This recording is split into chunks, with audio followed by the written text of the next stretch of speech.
Hey, everybody. I'll keep this brief. I'm sending this along with an update related to the law that President Biden signed on Thursday, March 11th, a couple days ago. I know a lot of you won't read all the content of the email. I don't necessarily blame you, but there are some points that I want to make. First of all, I mean, I know you've all heard about the stimulus, $1,400 per person if you qualify. But really, a lot of this is tax law, and it's actually retroactive tax law. So, the returns that we're filing now for 2020 are affected by the law that just went into place 2 days ago. So some of you, if we filed your return, you will need to amend your return because you'll be able to get more money back. And you don't need to worry about it. We will reach out to you and we will amend those returns after April 15th. We probably won't be getting to any amended returns prior to April 15th. And those of you who have not filed, you might have noticed we're moving a little slower this year. And that's because the tax season really couldn't start until February 12th. Normally starts, early in January. We couldn't file our first tax return until February 12th.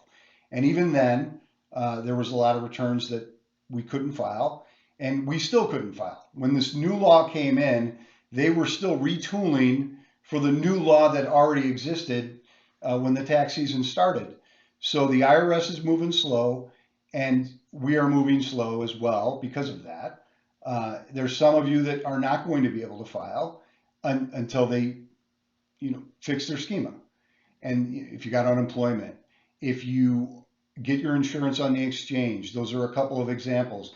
Those of you that took COVID IRA distributions, all of those returns are on hold right now while the IRS retools, gets their schema ready so that we could actually submit those kinds of returns.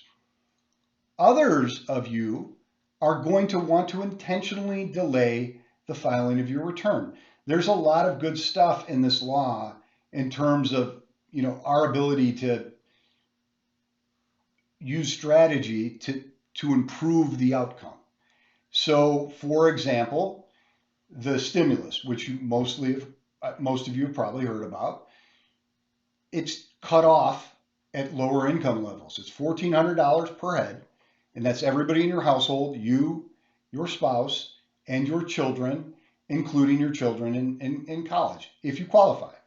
And if you're married, what qualified means is it starts to go away at 150,000, and it's completely gone at 160. So here's where the strategy can come in to play. And I've already seen several of these. I saw one just today, which will make a $4,000 difference. Not filing will make a $4,000 difference because they will base your stimulus payment on the return you last filed. So if, for example, in 2019, you're married and your income was $140,000, and in 2020, your income is $175,000. Your income went up, or you sold some stock and you had a big gain. If you file your 2020 return, you won't get any stimulus. But if you wait to get your stimulus, you'll get it all. And so if you're a family of four, that's $5,600 that you won't get if you file your return.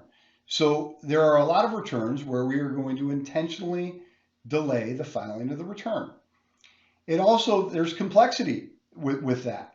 So now if say you're a divorced couple and you make quite a bit of money, but your spouse doesn't make very much money at all. By moving your children over to the spouse, they'll get the stimulus.